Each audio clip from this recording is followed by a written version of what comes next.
Ai Carabinieri di Padova il canale di ricettazione e riciclaggio dell'oro rubato nell'intero nord-est, indagati un gioielliere e un artigiano orfo, oltre 70 perquisizioni in Veneto. Danni all'acquedotto durante i lavori nella zona stazione a Cortina d'Ampezzo, disagi per le case del centro senza acqua.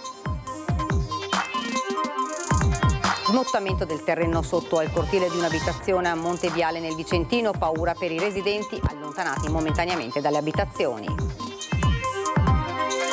Maltempo, grandinata colpisce Monnassiere e Ceggia, fortunatamente senza conseguenze pesanti, allerta meteo fino a sabato, pericolo valanghe sulle Dolomiti.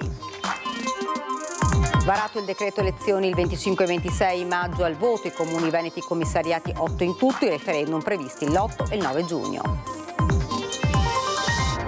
Sono in contatto con la mamma di Alberto, parleremo della questione Venezuela anche qui al G7, dal Canada le parole del ministro degli esteri italiani. Stamattina l'addio a Rino Dondi Pinton, lo storico inventore del Cinar nella chiesa del Sant'Antonino dall'Arcella, dove da giovane aveva fatto il campanaro.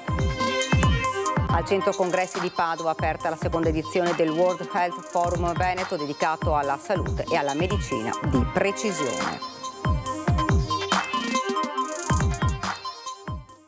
Buonasera, ben ritrovati, edizione regionale dei nostri notiziari. Dunque l'avete sentito, in primo piano la cronaca, un duro colpo alle bande di ladri è stato inferto dai Carabinieri di Padova, che hanno individuato il canale di ricettazione e riciclaggio dell'oro rubato nell'intero nord-est. Denunciato il ricettatore, un gioielliere settantenne di Vicenza e un artigiano orfo di Gazzo Padovano che fondeva i preziosi. Indagati anche i figli del gioielliere. In tutto il Veneto, a Trento e Rimini, oltre 70 le perquisizioni. Averlo intercettato e fermato è come aver chiuso un rubinetto d'oro che alimentava una serie di reati predatori numerosissimi a Padova e in tutte le province del Veneto e non solo. È nata da un'attività di controllo del territorio, l'operazione condotta dai carabinieri coordinati dalla Procura di Padova. Nel mirino il principale canale di ricettazione e riciclaggio dell'oro rubato da bande di sinti in abitazioni, ai danni di sfortunati anziani per strada, in gioiellerie. Questa parete d'Anababbi, scoperta dietro un cartongesso in un laboratorio di Vicenza di proprietà di un settantenne gioielliere in pensione, nasconde 380.000 euro tutti in contanti.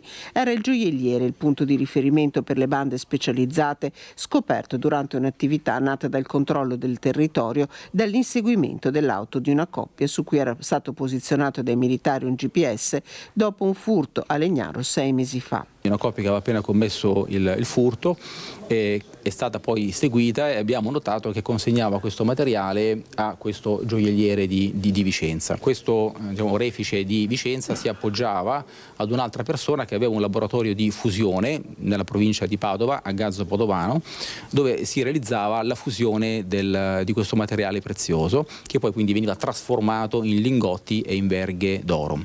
Dal laboratorio del settantenne, che con i due figli, indagati anche loro, gestisce una gioielleria in centro città, l'oro e l'argento finivano a Gazzo Padovano, dove un anziano artigiano orfo trasformava il tutto in lingotti. Parliamo di un giro di affari miliardario, a seguito anche del materiale, degli oggetti in oro e in argento che abbiamo trovato durante le perquisizioni odierne. Parliamo di un giro di affari di oltre 5 milioni di euro, almeno secondo le prime stime che abbiamo. Considerate che durante l'attività investigativa in soli 6 mesi abbiamo documentato circa 730 consegne di questo materiale all'oro. Professionisti del crimine, operativi tra Veneto, Friuli Venezia Giulia, Trentino, Emilia Romagna e Lombardia, quelli che si servivano dell'ex gioielliere, sottoposto a sequestro preventivo dei conti correnti per 500.000 euro. 350 i carabinieri impegnati che solo nelle ultime ore hanno sequestrato 20 kg d'oro in lingotti, 30 kg di preziosi ancora da fondere, 30 kg d'argento in lingotti, oltre ai contanti trovati dietro la parete. Oltre 70 le perquisizioni eseguite, 4 gli indagati per ricettazione e riciclaggio, 8 gli arresti durante i 6 mesi di osservazione. Un'indagine che va avanti. Incensurati 4 indagati, anche gioielliere. Era una persona considerata insospettabile, probabilmente dato il giro di affari, di movimenti, insomma continui, penso che alla fine in qualche maniera se lo aspettasse prima o poi. La giustizia arriva per tutti. Danni all'acquedotto durante i lavori nella zona stazione a Cortina, disagi per le case del centro senza acqua. Impressionante getto d'acqua e intervento in emergenza questo pomeriggio per un'importante rottura all'acquedotto del Forami in zona stazione a Cortina d'Ampezzo, lungo il tratto di rete che alimenta le vasche di accumulo a servizio dell'utenza collegata. A causa del danno i lavori di sistemazione del piazzale. Nel corso pomeriggio si sono quindi verificati alcuni cali di pressione e temporanee mancanze d'acqua in tutto il centro cittadino e sempre dal centro verso sud fino all'hotel Miramonti, verso ovest fino alla località di Alverà inclusa, verso nord fino alla zona della piscina. Grande stupore per chi ha visto il gigantesco getto, ma per fortuna non ci sono state conseguenze gravi. Ed ora nel Vicentino, smottamento del terreno sotto al cortile di un'abitazione, paura per i residenti che se ne sono accorti in mattinata e sono stati allontanati dalle abitazioni. Le auto parcheggiate in cortile erano inclinate. E noi ci siamo accorti perché abbiamo visto che la parte del cortile davanti era ceduta. Cioè le nostre macchine praticamente vedevamo le targhe alte, si erano inclinate perché ha ceduto il muro. Una voragine, le auto inclinate, è lo scenario che i residenti di via Calle Curta a Monteviale si sono trovati davanti stamattina per lo smottamento che ha interessato la parte del terreno sottostante al cortile di una delle abitazioni. Il cedimento, complici le piogge di questi giorni, terreno che rischia di precipitare su un cantiere sottostante dove sono in corso i lavori per la costruzione di un nuovo edificio. Nessun danno alle persone e le auto parcheggiate nel cortile sono state ancorate e recuperate con il carro attrezzi. Fortunatamente abbiamo chiamato il carro attrezzi e le hanno evacuate, sono riusciti a portarle fuori. Un po' di danni, una perché era messa un po' storta, quindi hanno dovuto trainarla di brutto, però perlomeno ci sono salvate. Dalle 9:30 del mattino l'intervento dei vigili del fuoco, dei carabinieri, sopralluogo di sindaco, tecnici comunali e del geologo per monitorare e verificare la stabilità dell'area franata che è stata transennata. A preoccupare anche la posizione di un palo dell'Enel pericolante per il cedimento. È stato provvisoriamente ancorato fino all'arrivo dei tecnici che hanno provveduto a staccare i collegamenti elettrici. Attualmente sono stati attivati i gruppi elettrogeni per servire 30 famiglie. Disposto lo sgombero già in mattinata per le famiglie che sono state allontanate momentaneamente dalle case per permettere le operazioni di messa in sicurezza che procedono. Ci hanno messo in allarme, però evacuazione ancora no. Siamo 3 famiglie che abitiamo qua e 2 famiglie che abitano sulla casa sottostante, la nostra lì.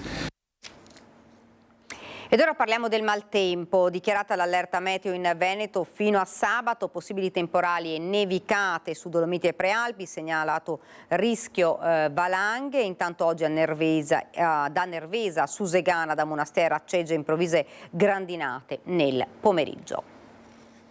Il cielo che si fa scuro, un paio di tuoni e l'improvvisa pioggia di ghiaccio che ha colto di sorpresa il comune trevigiano di Monastier e non solo. Chicchi come biglie si sono abbattuti anche in provincia di Venezia, sulle vie di Ceggia. Pioggia e grandine che hanno ricoperto strade, campi e case nelle 2 città, creando temporanei problemi al traffico. Da verificare nei prossimi giorni anche eventuali danni alle coltivazioni di stagione. Un assaggio anticipato di temporale estivo e non finisce qui. Il meteo continuerà ad essere interessato da tempo instabile e perturbato fino a sabato sera e saranno nuovamente possibili temporali e modeste nevicate su Dolomiti e Prealpi.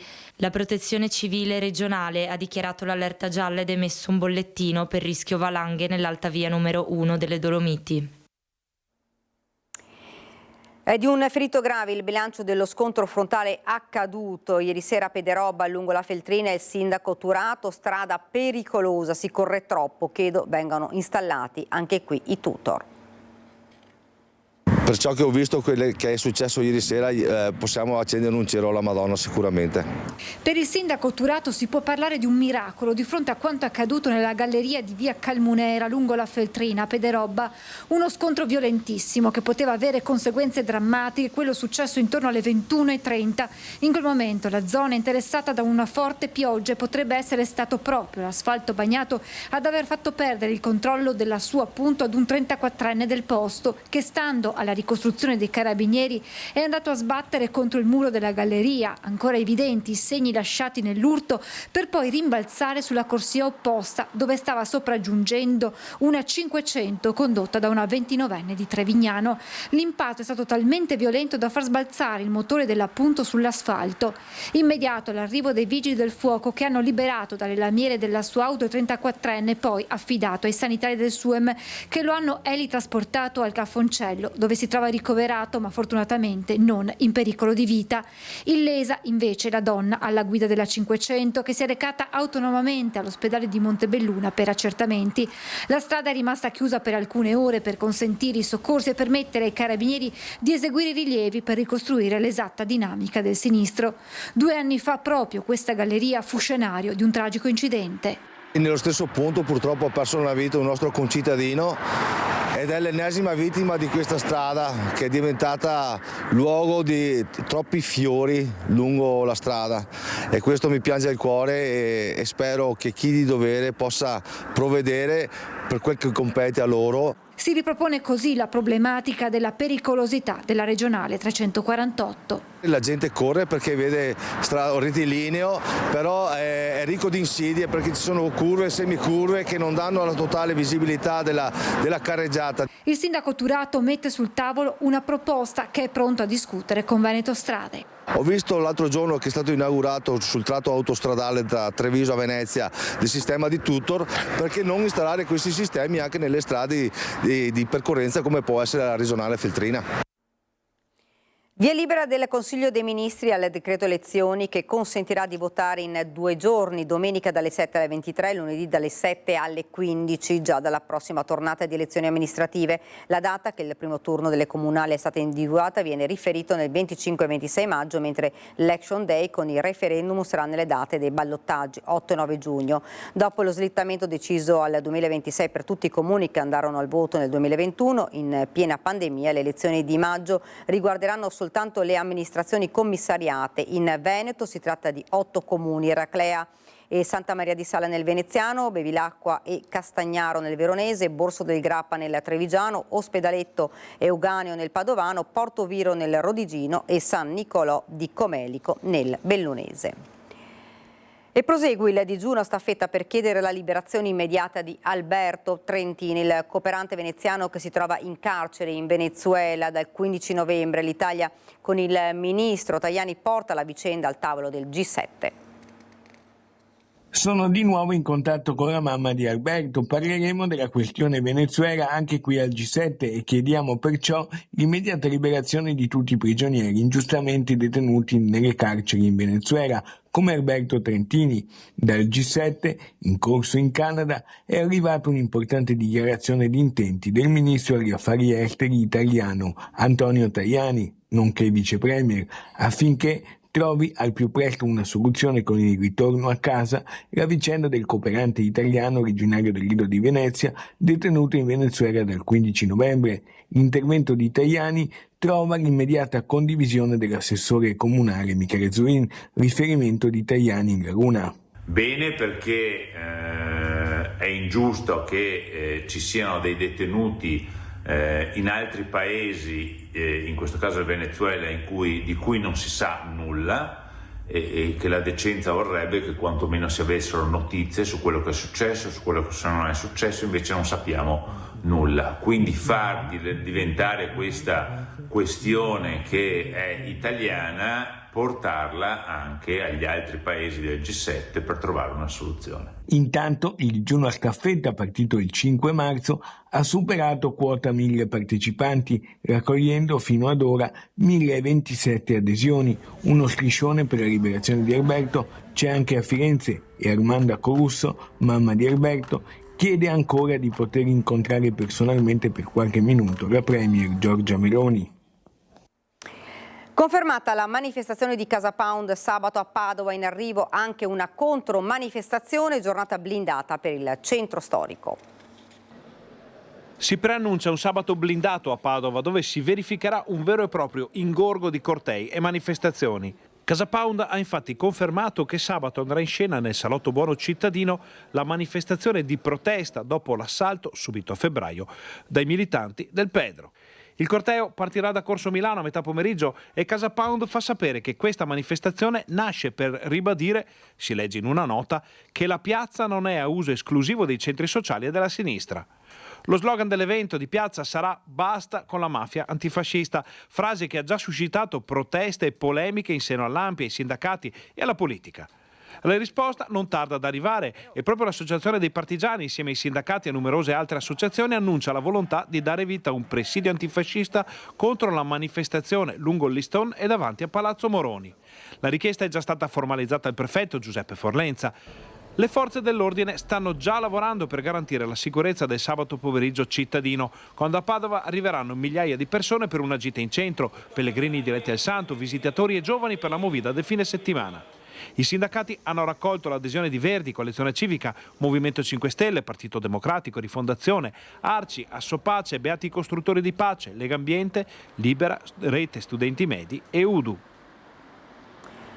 Si sono celebrati questa mattina nella chiesa di Sant'Antonino all'Arcella i funerali di Caterino Don di Pinton, morto a 103 anni. Rino, come lo chiamavano gli amici, aveva inventato il cinar famoso liquore al carciofo.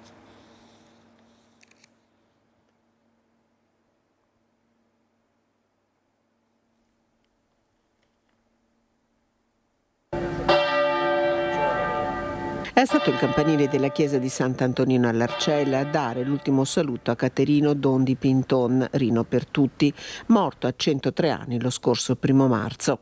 Era stato tra i ragazzi campanari di Sant'Antonino, ha ricordato padre Danilo Salezze, vicario parrocchiale del santuario antoniano durante i funerali.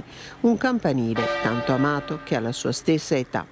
La vita lunga di una persona cara e stimata vissuta all'Arcella, ha ricordato padre Salezze, quella di Rino Don di Pinton, che nel 1948 ebbe l'intuizione che gli cambiò l'esistenza, inventando con alcuni soci il cinar, l'iconico amaro dal sapore di carciofo. Un'esistenza durante la quale Rino Don di Pinton ha sempre avuto al suo fianco, anche nell'ultimo tratto di strada, la moglie Ruth, i 2 figli e i nipoti. Al Centro Congressi di Padova aperta la seconda edizione del World Health Forum Veneto dedicato alla salute e alla medicina di precisione. La medicina del futuro si costruisce a Padova, dove si è aperta la seconda edizione del World Health Forum. 3 giornate di incontri, 16 sessioni di discussione, con al centro del dibattito la medicina di precisione. Ambizioso il progetto costruito attorno all'università con il sostegno di Regione, Comune e Camera di Commercio. Padova è la sede ideale per questo evento, anzi si propone come una sede per un evento annuale che intende portare qui le menti più brillanti che si occupano del problema della medicina di precisione e usare le tecnologie che abbiamo a disposizione, dal sequenziamento del genoma umano allo studio della regolazione dei geni, alle analisi di proteomica o di biologia. È tutto associato oggi a un quantum computing, cioè ai big data. Nei 3 giorni di dibattiti e incontri si affronteranno le grandi sfide della medicina del futuro. Qui ci sono uomini e donne, università, centri di ricerca e fondazioni che provengono da tutto il mondo, si danno convegno qui a Padova per discutere del futuro della sanità e quindi da qui escono sempre le novità sul fronte delle cure, sul fronte della diagnostica, sul fronte della ricerca, quindi si parlerà di cancro, si parlerà di nuove cure, si parlerà di alimentazione, si parlerà di ovviamente prevenzione a 360 gradi, ma si parlerà anche delle nuove tecnologie. Credo che sia una partita molto importante perché qui si parla di nuove tecnologie, si parla di investimenti, si parla di un modello di sviluppo della medicina che è all'avanguardia a livello nazionale e non solo. Un forum che guarda al futuro e che attende il nuovo ospedale della città. Stanno andando avanti molto bene con l'ospedale nuovo, di cui sono molto contento, ha contribuito col terreno anche il Comune di Padova, per cui Padova, io dico sempre, Padova è una città stupenda, cambierà e migliorerà nel tempo. Uno dei punti di forza è sicuramente la salute e l'ospedale. Ed è davvero tutto per questa edizione del nostro telegiornale, ora la sigla e le previsioni del tempo. Grazie per averci seguito, buona serata.